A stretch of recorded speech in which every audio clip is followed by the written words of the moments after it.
ஆசீர்வதிக்கும் தேவன் நம்மை ஆசீர்வதிப்பாரே.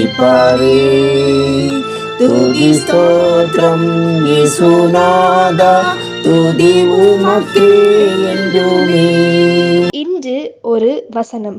இருமனம் உள்ளவன் தன் வழிகளில் எல்லாம் நிலையற்றவனாய் இருக்கிறான். யாக்கோபு 1:8. கர்த்தருக்கு பிரியமான தேவ பிள்ளைகளை, இயேசு கிறிஸ்துவின் பரிசுத்த நாமத்தினாலே உங்களை வாழ்த்துகிறோம், ஆசீர்வதிக்கிறோம். கடந்த நாட்களில் எதையாவது தெரிந்தெடுக்கும் போது நீங்கள் தடுமாறியது உண்டா?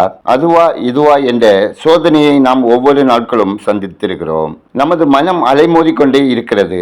இன்று ஏதாவது தீர்மானம் அல்லது முடிவெடுக்க வேண்டிய மனதோடு போராடி கொண்டிருக்கும் தேவ பிள்ளையே, ஓய்வின்றி பொங்கி எழும் கடல் அலைகளை கவனித்திருக்கிறீர்களா? காற்று, காலநிலை மாற்றங்கள், கடல் கொந்தளிப்புகள் என பல காரணங்களால் உண்டாகும் மாற்றத்துக்கு உட்பட்டு அவைகள் ஓடிக்கொண்டே இருக்கின்றன. ஒருபோதும் அந்த அலைகளால் அமைதியாக இருக்கவே முடியாது. உறுதியான தெளிந்த மனம், சலனமற்ற சிந்தை, இவை இல்லாத நமது வாழ்க்கை இந்த அலைகளைப் போலவே முட்டி மோதிக்கொண்டே இருக்கும். இவ்விதம் அலைபாயும் உள்ளத்திற்கு தேவனுடைய வழிகளை அறியவும் நம்பவும் கஷ்டமாகவே இருக்கும். தேவனுடைய பிரமாணங்களில் நடப்பதா அல்லது உலகம் காட்டும் வழிகளை தேர்ந்தெடுப்பதா என மனம் அலைமோதும் போது தேவனுடைய எச்சரிப்பை மறந்து உலகம் சார்ந்த முடிவுகளை எடுப்போமானால் நாம் வாழ்வில் தோற்று போவது உறுதி. எனவே தேவனுடைய பிள்ளைகளே, ஆண்டவர் பொறுத்திரு என்றால் நாம் பொறுத்திருக்கத்தான் வேண்டும். எந்த மட்டும் என்ற கேள்வி நம்மை நிச்சயம் தடுமாற வைக்கும். வஞ்சகம் பெருத்துவிட்ட இந்த நாட்களில் விசுவாசத்தோடு ஆண்டவரிடமிருந்து ஞானம் மற்றும் பகுத்தறியும் வரங்களை கேட்டு பெற்றுக் கொள்வோம். அதன்பின் நீங்கள் ஜெபித்து எடுக்கும் முடிவுகள் நிச்சயம் தேவ சித்தத்துக்கு ஏற்றதாகவே இருக்கும். ஆகவே தேவனுடைய பாதத்தில் ஒரு மனதை பெற்று செயல்படுங்கள். ஜெபம் செய்வோம். கிருபை நிறைந்த நல்ல பிதாவே, ஆசீர்வாதமான இந்த நாளுக்காய், இந்த நாளின் வசனத்திற்காய் நன்றி சொல்கிறோம். அப்பா, அலைமோதும் எங்கள் மனதை உம்மிடம் சமர்ப்பிக்கிறோம். இருமனம் எங்களுக்கு வேண்டாம் அப்பா. எதிலும் உமது வார்த்தைக்கு மாத்திரம் செவி கொடுத்து உறுதியான முடிவெடுக்க எங்களை நடத்தியறோம்.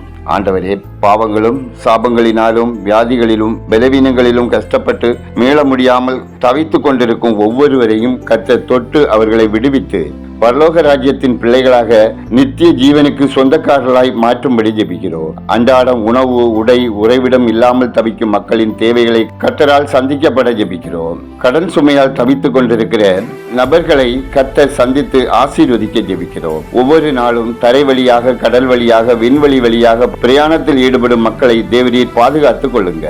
விக்கிரக ஆராதனை, பில்லி சூனியம், ஏவல், மாந்திரீகங்கள், செய்வினைகள், ஜாதகம், குறிகேட்டல், நாள் பார்த்தல் இவைகளை நம்பி பரிசுத்த தேவன் தரும் பரம ராஜ்யத்தை இழக்கப் போகிறவர்கள் மனம் திரும்பும்படி கர்த்தர் அவர்களை சந்திக்க வேண்டும் என ஜெபிக்கிறோம். இன்று ஒரு வசனம் கேட்கிறவர்கள் தேவ சத்தம் கேட்கவும் மனம் திரும்பும்படியும் ரட்சிக்கப்படவும் ஆரோக்கியம் சுகபலத்தோடு தீர்க்காயுசுடன் ஆசீர்வாதமாய் வாழவும் தேவரீர் இறங்கிட ஜெபிக்கிறோம்.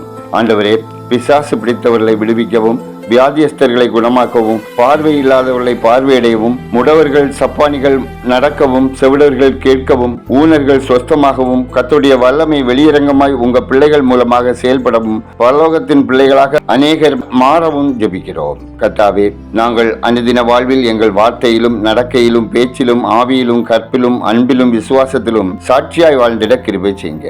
கர்த்தாவே, தங்கள் சொந்த ஊரை விட்டு வெளி மாநிலங்களில், வெளிநாடுகளில் பணிபுரிகிறவர்கள், அவர்கள் குடும்பத்தினர் ஆரோக்கியம் சுகபலத்தோடு நல்ல வேலை வாய்ப்புகளை பெற்று ஆசீர்வாதமாக வாழவும், கையின் பிரயாசங்கள், வேலை, படிப்பில் கர்த்தருடைய கிருபையும் இரக்கமும் தந்து காத்துக்கொள்ள வேண்டுமாயும் ஜெபிக்கிறோம். கர்த்தாவே, இந்திய தேசத்தில் ஆட்சி பொறுப்பில் உள்ள ஜனாதிபதி, பிரதமர் இவர்களை கர்த்தர் ரட்சித்து ஜாதி மத வேறுபாடின்றி மக்கள் நலனில் அக்கறையோடு செயல்படவும், அனைத்து மாநிலங்களும் சமாதானமாக தங்கள் பணிகளை செய்வதற்கு தேவைகள் சந்திக்கப்படவும் கிருபை செய்ய ஜெபிக்கிறோம். ஊழியர்கள், மிஷினரிகள் கர்த்தரால் வல்லமையாய் பயன்படுத்தப்படவும், திருச்சபைகளுக்குள் ஒற்றுமையும் ஐக்கியமும் பெருகவும், பணித்தளங்கள் பரிசுத்த ஆவியானவரின் கிரியை நடைபெறவும் ஜெபிக்கிறோம். எங்கள் ஜெபத்தை கேட்டவரே, பதில் தருகிறவரே, உமக்கு நன்றி சொல்கிறோம். துதிக மகிமை உமக்கே செலுத்துகிறோம். இயேசு கிறிஸ்துவின் இனிய நாமத்தில் ஜெபிக்கிறோம். எங்கள் ஜெபங்களும் நல்ல பிதாவே, ஆமேன்.